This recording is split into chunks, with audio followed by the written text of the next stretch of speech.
Welcome to No Compromise, where faith and reason fuse in conversation. Jenny and I continue with our conversation about C.S. Lewis's The Silver Chair. You may well believe that I know Narnia, for I am Rillian, Prince of Narnia, and Caspian the Great, King, is my father.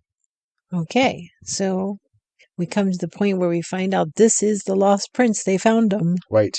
Mm-hmm. And they did so by exercising faith Right. in what Aslan told them to do. And Right. it's interesting Mm-hmm. that no matter how badly they screwed up in the process, Mm-hmm. they were led to success. And ultimately, it came through faith, Exactly. believing what God told them to do. And it's also interesting that both sides of the decision is bondage, Yes, you know? right. So Rillian, and that's important to recognize because Rillian was under bondage to the queen, Right. although he felt himself free. Free. Mm-hmm. And that was my case too as an atheist. And I remember when I turned from Christianity, feeling that immense sense of freedom. Right. And saying to myself, now I'm free from all those religious bondage that I was under. Mm-hmm. But the problem is, you don't get to choose whether or not you're in bondage. Right. You just choose whom you're in bondage to. Whom you will serve. Right. And that's said in Joshua, right? Choose this day whom you will serve. Mm-hmm. As for me and my house, I will serve the Lord. Right. And I said that in the Christian Atheist Yes, too. you did. Mm-hmm. And we say that each time we close the Christian Atheist. Exactly. I choose Christ's side. Exactly. So I choose to be in bondage to the Lord. Right. Okay, so let's move on to the next chapter. But after these revelations that we find out the mysterious knight is Prince Rillian. Right. And there's the introductions, and then they decide they're going to escape from the underworld. And at this point, chapter 12, the witch appears. Right. And this is the unraveling of the whole story. Right. And like in The Horse and His Boy, once you've reached this point, everything else is just the unwinding of the story. Exactly. The meaning of the whole story. She is not happy. And she wants to bring everything back under her control.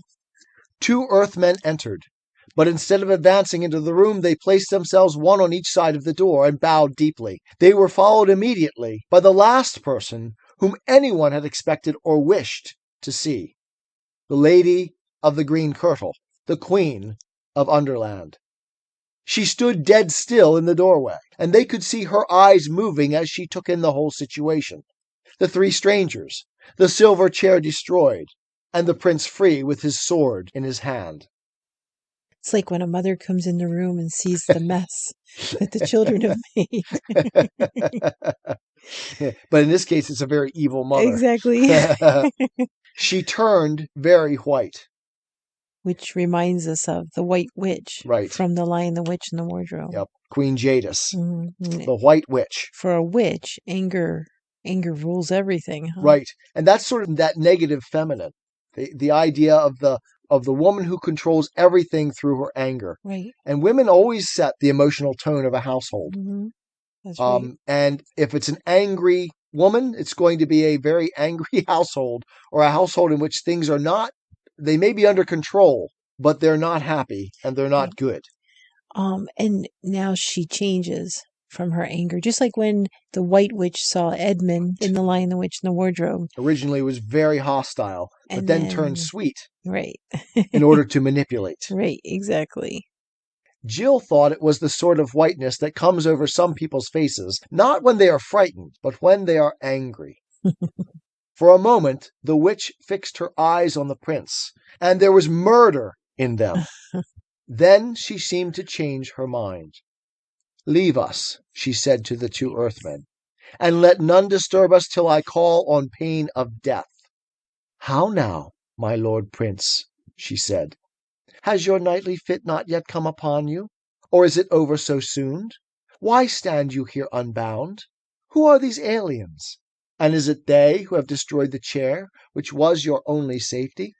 It's interesting how she asks questions, because she knew who they were. She had met them before she tried to send them to their death. But it's interesting because what does Satan do when he comes to Eve? Oh, yes. He asks her a question. What does Satan do when he comes before God about Job? Asks a He asks a question. question. What does he do to Jesus? Right. He says, if you're the Son of God, I mean, basically it's a question. I thought you were the Son of God. You could turn these into bread. Or And it's the same tactic. Doesn't he promise to have his angels keep charge of you? But it seems like every time we see Satan in the Bible, the first thing he does is ask questions. Yes. And why is that? Because Mhm. questions force us to think about things Right. and take us away from the evident. Right. What is the case? But thinking about that Satan actually questions God. Yes. Tries his technique on God even. That's what atheists do too when you start to talk with them about Christianity, about faith, about belief. Right. They start throwing these questions. And that's all she does in this chapter. That's all she does. And when you throw question after question after question, and you refuse to settle anywhere, right, you're not going to get anywhere. Exactly. Prince Rillian shivered as she spoke to him, and no wonder. It is not easy to throw off in half an hour an enchantment which has made one a slave for 10 years, or an atheism that has made you a slave for 25. Exactly. Then, speaking with a great effort, he said, "Madam, there will be no more need of that chair. And you who have told me 100 times how deeply you pitied me for the sorceries by which I was bound, will doubtless hear with joy that they are now ended for ever. There was, it seems, some small error in your ladyship's way of treating them. These, my true friends, have delivered me. I am now in my right mind." Right? He actually says to her, "Therefore, madam, it is my purpose, as it is also my duty, to depart suddenly from your highness's court into my own country. Please that you grant me and my friends safe conduct and a guide through your dark realm." Now the witch said nothing at all, but moved gently across the room, always keeping her face and eyes very steadily towards the prince. Okay, and she's not going to stand for this. So she's going to start putting them into a drowsy, sleepy state in order to start her questioning. When she had come to a little ark set in the wall not far from the fireplace, she opened it, and took out first a handful of a green powder. This she threw on the fire. It did not blaze much, but a very sweet and drowsy smell came from it. And all through the conversation which followed, that smell grew stronger, and filled the room, and made it harder to think. Secondly, she took out a musical instrument rather like a mandolin. She began to play it with her fingers, a steady, monotonous thrumming that you didn't notice after a few minutes. But the less you noticed it, the more it got into your brain and your blood. This also made it hard to think. After she had thrummed for a time, and the sweet smell was now strong, she began speaking in a sweet, quiet voice. And what did we say about the nature of enchantment? It always wears a beautiful aspect. Oh, yeah. It is always pleasing in some way. And my atheism was pleasing to me because it allowed me to free myself from what I thought were the bonds of the Christian life. Right. And to return to, or to find, a more rational viewpoint. Right. But it is interesting that these instruments of enchantment made it hard to think. "Narnia," she said. "Narnia? I have often heard your lordship utter that name in your ravings. Dear prince, you are very sick. There is no land called Narnia. You're very sick." And that's something that we often get from the atheists too. You have mental illness. Yeah. If you believe in God. You believe in God. There's no evidence for God. You're sick. Yeah, you're silly, ridiculous. You're irrational. That's what the lady is telling them. Exactly. And of course, under the enchantment, you believe that. Right. Instead of really thinking about it. Right. And I've actually, just today, I wrote to one of my students in class that atheism can be one of the best paths to God. Right. As long as you understand it as the seeking to answer the questions, to truly be rational, to follow the rationality where it takes you. Right. And that was my path. It's like I thought I was being more rational by turning away from God, only to discover that when you followed the logic, it takes you right back to God. Right. And Lewis himself says that in Mere Christianity. He said, and I'm just going to paraphrase it here. Sometimes when someone leaves the church, not because they want to spite their parents, but because they really have come to believe that it's not true, they're probably closer to Christ at that point than they ever were at any time previous, because they're really searching for the truth. Right. Ask and it will be open to you. Seek and you will find. And that's the message of the evidence and faith. Exactly. And in this, they're denying the evident. Right. And the queen is specifically trying to talk them out of it. Exactly. You what? Narnia? There's no such thing. They've experienced Narnia, right? So we've experienced God. Are we going to let them talk us out of that? Right. Right. You're very sick. There is no land called Narnia. Yes, there is, though, ma'am, said Puddleglum. You see, I happen to have lived there all my life. There is the evident. Right. The pointing of above. Right. The indexicality. Indeed, said the witch. Tell me, I pray you, where that country is, and again with the questioning, as you pointed out. Yeah. Up there, said Puddleglum stoutly, pointing overhead. I don't know exactly where. There's the indexicality of rationality that we talk about over and over again in the evidence of faith. It points us to a world beyond what we immediately experience. Right. And we talk at length in the evidence and faith about that pointing structure. That rationality, by its very necessity, points us outside of this world to something else. Right.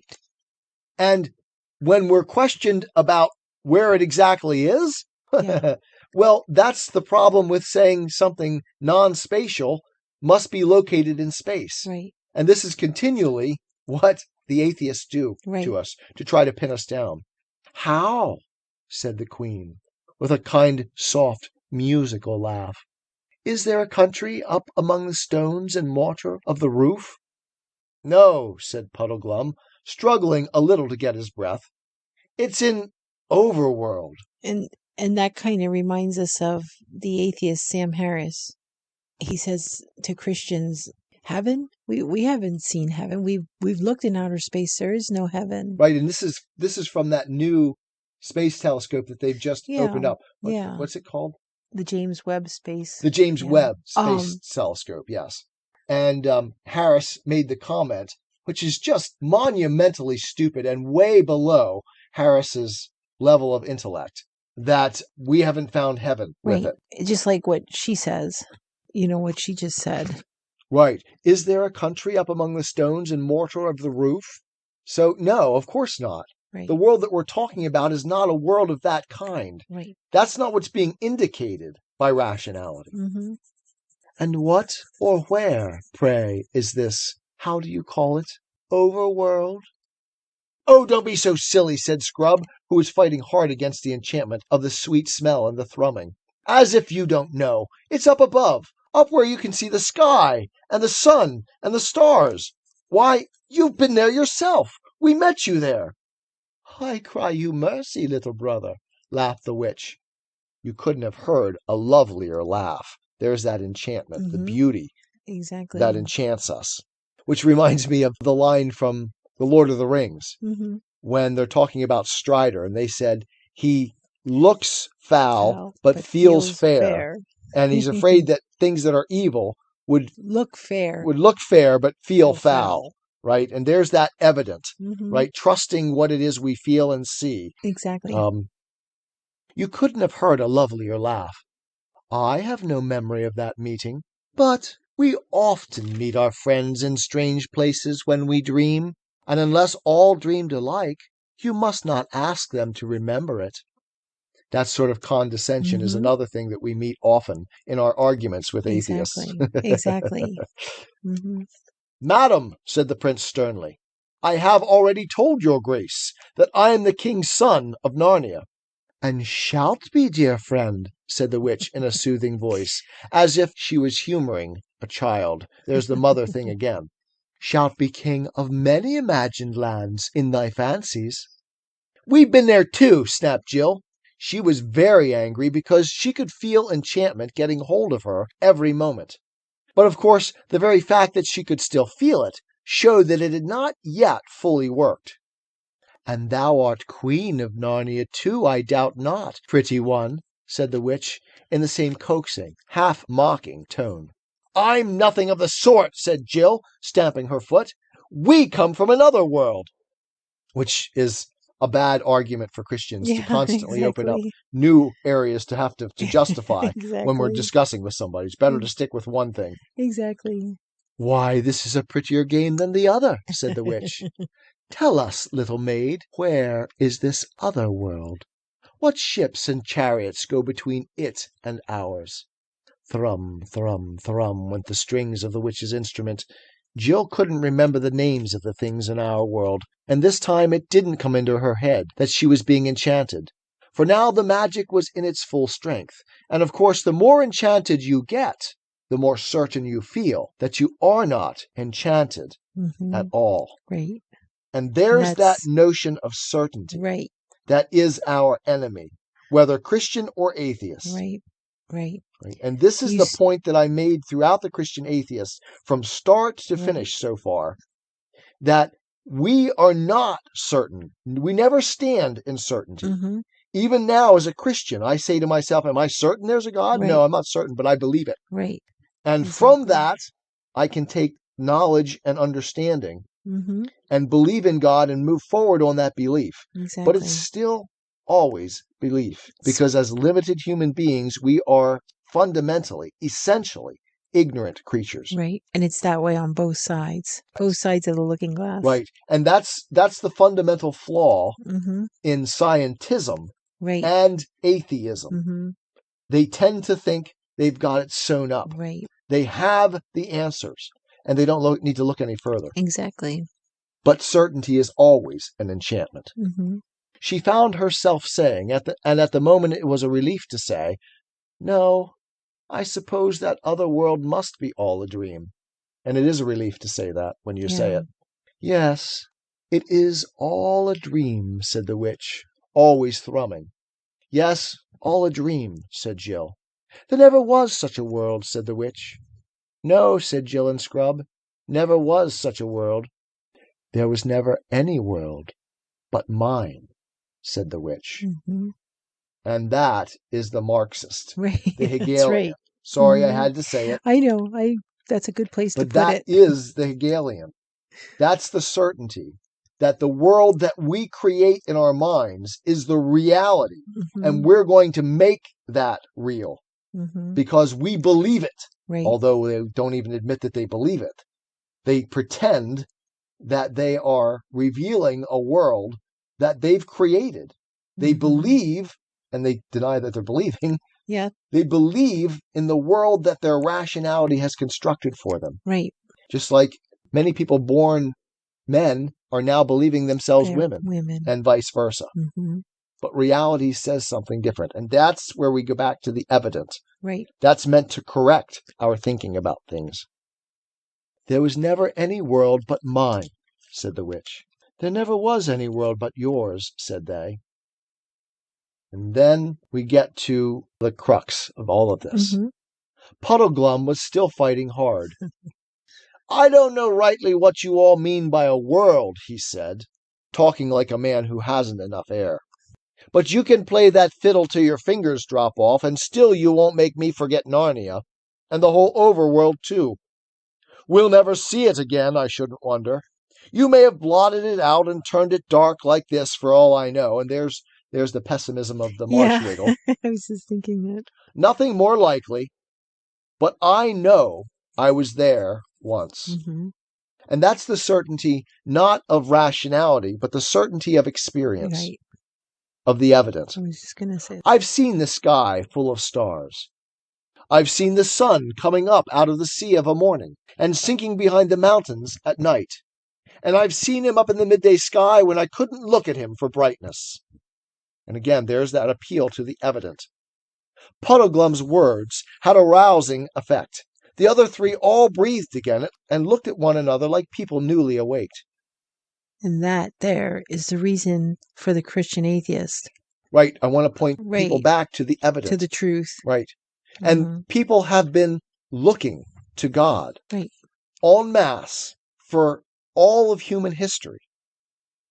The idea that atheism has a big following has never been true. Right. Because the vast majority of humankind believe in a God. Right. Believe in a higher reality. Mm-hmm. And if that's the case, that at least is some evidence that there's something more. Right. That, as Hamlet said to Horatio, that there's something more than your philosophy is telling you. Right. Why, there it is, cried the prince. Of course, the blessing of Aslan upon this honest marshwiggle. We have all been dreaming these last few minutes. How could we have forgotten it? Of course we've all seen the sun. By Jove, so we have, said Scrubb. Good for you, Puddleglum. You're the only one of us with any sense, I do believe. And notice they all gather. They all rally round this notion of the evident. Right. But the Queen's not done. No. Then came the witch's voice, cooing softly, like the voice of a wood pigeon from the high elms in an old garden at 3 o'clock in the middle of a sleepy summer afternoon. And that seems so flowery for that. It does. But it seems very specific. Right. Lewis wants to paint this as very enchanting, very lovely. Right. Deceptively so. Yeah. But it's almost as if he's had that experience before or something. It's like he's experienced it himself. Yes, the enchantment. And it said, What is this sun that you all speak of? Do you mean anything by the word? Yes, we jolly well do, said Scrubb. And again with the question. Can you tell me what it's like? Asked the witch. Thrum, thrum, thrum went the strings. Please it, your grace, said the prince, very coldly and politely. You see that lamp? It is round and yellow, and gives light to the whole room, and hangeth moreover from the roof.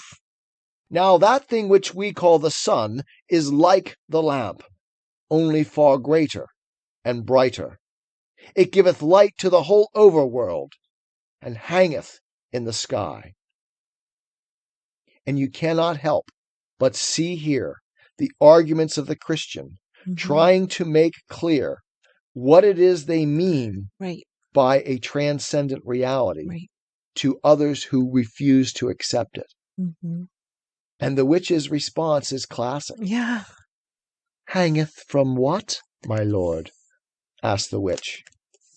And then, while they were all still thinking how to answer her, she added, with another of her soft, silver laughs, You see, when you try to think out clearly what this sun must be, you cannot tell me. You can only tell me it is like the lamp. Your sun is a dream, and there is nothing in that dream that was not copied from the lamp. The lamp is the real thing. The sun is but a tale, a children's story. And here again we have the two sides of the looking glass. Yeah. You have the hyper-rational explanation that fits all the facts by explaining them, but reducing experience to what is merely explicable in terms of the real. Exactly. And so she shoots apart their analogy. Right. But when you're talking about something that is beyond direct, immediate experience, how else can you talk about it other than by analogy? Right. Because no one directly experiences God or the transcendent realm. Right. And so the only way we can talk about it is through analogy. Right. But all analogies necessarily break down. And the witch exploits that. Right. And so there's the two sides. Everything Christian is a copy of what is real in this world. Right. Or everything in this world is a copy of the what is transcendent real beyond this world. of what is really real. Right. And if we remember what God said to Moses, right? I am sent you. Right. The founder of being itself, the foundation, the structure of being is God. And God is transcendent. He's beyond this world. And therefore, everything that is in being around us is merely indicating a higher, more real being. Right. And those are the two visions. We can accept the one or we can accept the other. Right.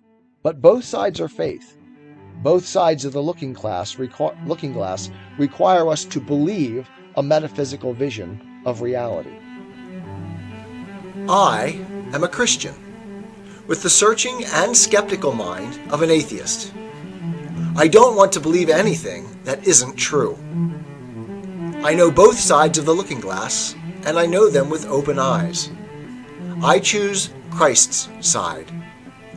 I invite you to join me from wherever you stand before the looking glass. That's this week's episode. Thanks for listening. And remember, you can have your religious cake and eat it too. You can have reason, respect for science, a 21st century worldview, and be a Christian.